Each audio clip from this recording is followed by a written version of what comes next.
kaimyno draugo čia kaimyno. Tai va, čia Dalius vardas jo, Daliukas jį vadina.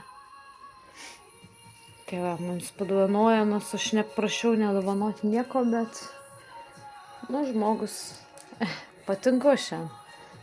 Dovanoja, žinai. Baltas rožės, draugystės rožės. Sako, nežinau, arba nekaltumo skaito. Nežinau, kitaip dar aiškina šitaip visaip tenai tyrumo skaitosi, švara, kažkas panašaus, nežinau, visaip galima pavadinti. O tokias didelės rožės. Tai gavau dovanų. Žmogus draugiškas, labai geros dūšios, viskas tvarkoja, bet aišku, jausmų tai nėra šiaip tai, ką ten. Aišku, nenoriu gadinti visiem tokiem nuotaikas, čia kaip, čia kas, dėl ko. Jam patikau, ką aš padarysiu, bet, žmogus man tai jisai fainas šiaip iš viso. Bet, aš neieškau, žinai, tų draugysčių, ačiū, priėmiau, bet nelabai galiu aš ten su tuo žmogum būti. Nes man tai, žinai, Dievas svarbiau ir aš nenoriu, aš dar esu santuokoje bažnytiniai, tai kad man kunigas aiškiai uždraudė turėti santykius su kitu vyru iki mirties, mano santuoka dar tebėra, tebegalioja su mano vyru Martynu buvusiu. Jam aišku liga, aš nieko nepadarysiu, žmogus nukentėjo vien dėl to, kad jis negerbė manęs kaip žmonos, bet aš jo gailiu ir jį myliu kaip vyrą buvusi, bet vis tiek jisai kenčia ir jo gaila man, aš nežinau, kai nuvažiuosiu, tai gal kažkur pasikalbėsim, tai gal padėsim, gal kažkur padėsim. Tai uošviniai buvusiai, tai pagelbėsiu gal kažkuo, tai vyrui tai tikrai labai sunku, problema, aš meldžiuosi už Dievą, prašau, kad padėtų jam, nes jis aišku, negalvodamas gal prišnekėjo, ko nereikėjo ir, žinai, Dievas jį nubaudė, aišku. Tai va, aš bijau, kad ir mano draugas šitą nuskriausni Dievas, nes užpiks, nes jeigu jisai pradės lįst prie manęs, tai tikrai jis gali gauti labai skaudžiai nuo Dievo. Nes lūpė ir tą buvusį vyrą, kuris labai lindo prie manęs, dar bandė susigrąžinti, bet man nepatiko jo elgesys, tai vat.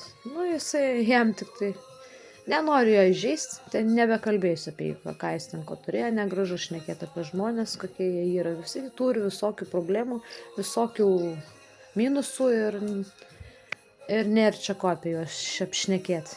Tai va, bet aš gyvenime tai būsiu iki mirties viena, nes nenoriu aš čia daugiau ir šitas noriu šokiškai išvažiuoti, nes labai skaudžiai nukentėjau.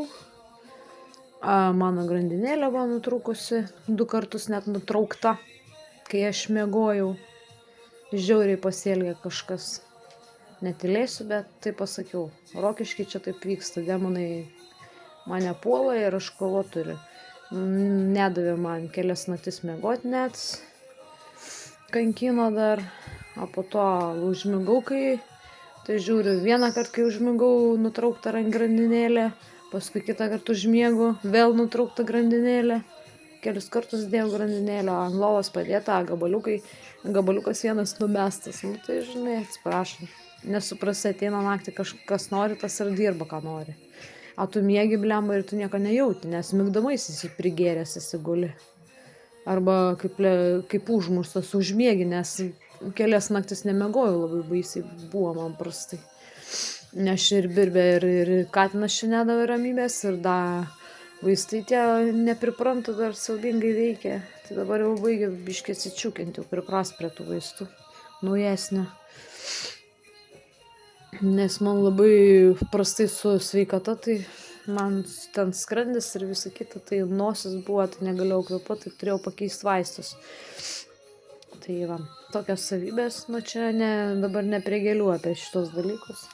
Bet gražios rožės, aišku, jisai kaip draugas ir liks, gal kaip draugas, žinai, ačiū jam už tas gėlės, bet aš neieškau čia nuotykių kažkokių, neieškau santykių kažkokių, nes mano santuoka yra bažnytinė ir aš ją gerbiu ir nebenoriu nusidėti ir daryti klaidas, kaip tenai pirmai padariau su tuo draugu.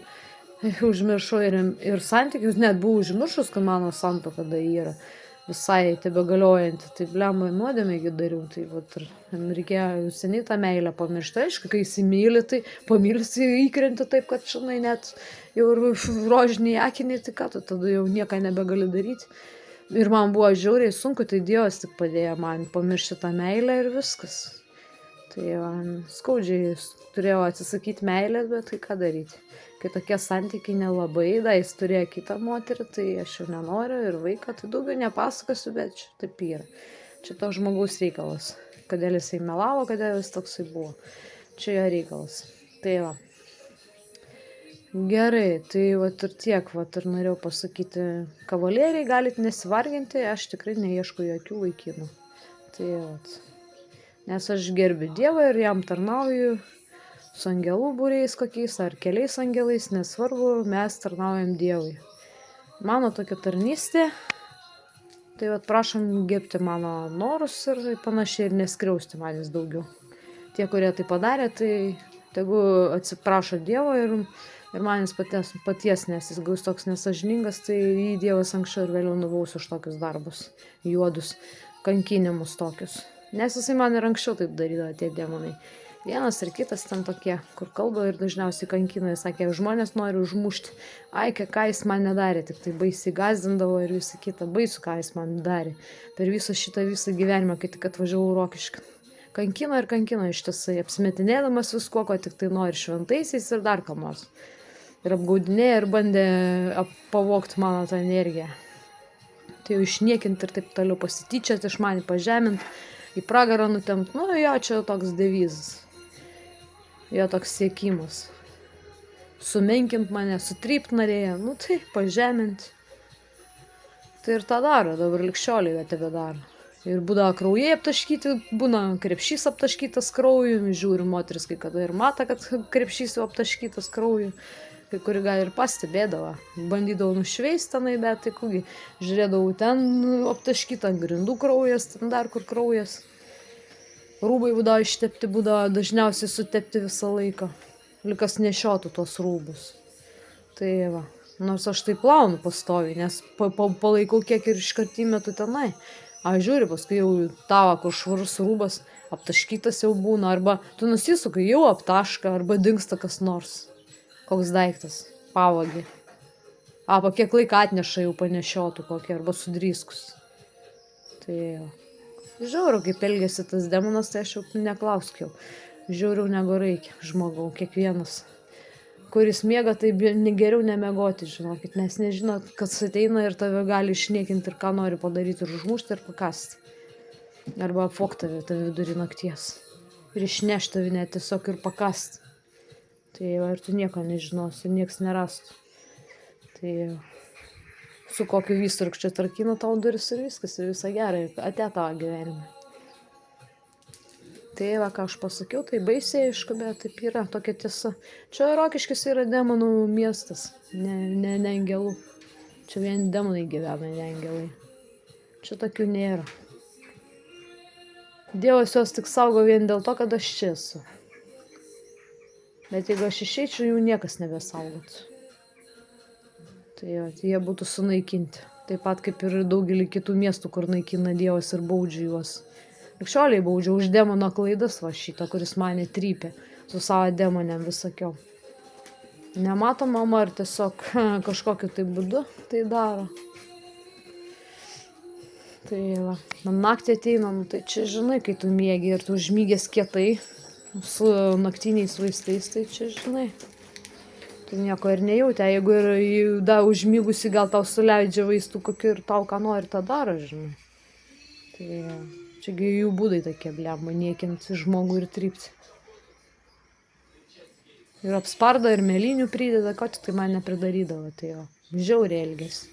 Likščioliai tebesielgia, tai baisi. Dabar man organai skauda, išniekina jų aiškiai, jeigu grandinėlė 2 kartus truko, tai žinok. Jau padarė baisių atveju. Dabar reikia man teptis tepalais. Organus sugadino. Skauda man dabar žaizdos tenai viduj.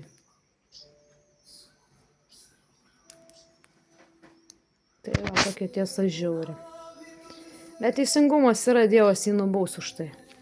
Nemačiau aš jo, aišku, nes miegojau, negalėjau pamatyti su naktiniais vaistais migdomaisiais, tai ką aš ten padarysiu. Tai kuo aš pamatysiu. Įrodymų neturiu. Tai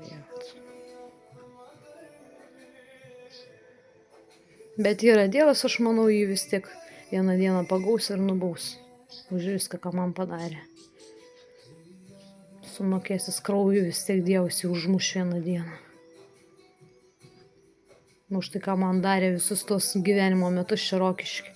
Tai žiauriai kenčiu ir pastoviai kovoju. Pastoviai kovoju ir kovoju. Neduoda nei miegot, nei pavalgyt būna ir taip. Tokių baisių dalykų, kad aš paskui vos gyva būnu.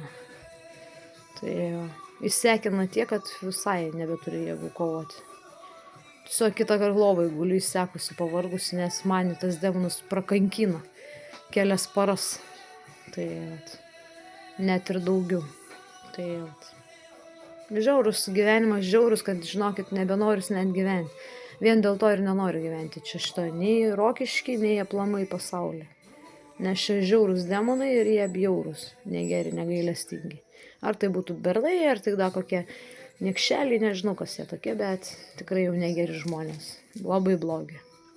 Tai nes jeigu šitaip žiauriai elgiasi su tavim, tai žinai, ką čia kalbėti iš vis. Tai saugokit save ir būkit atsargus, nes tokių bjaurių žmonių labai daug yra, kurie šienauja ir žudė, kiek jau žmonių išžudė jisai. Su tuo visais kitais pabais. Gal koks mafiozas, nežinau kas jisai, bet jau bandytas tikrai geras. Žiaurus bandytas. Bjauriau negu reikia. Tai saugokit save, sakau.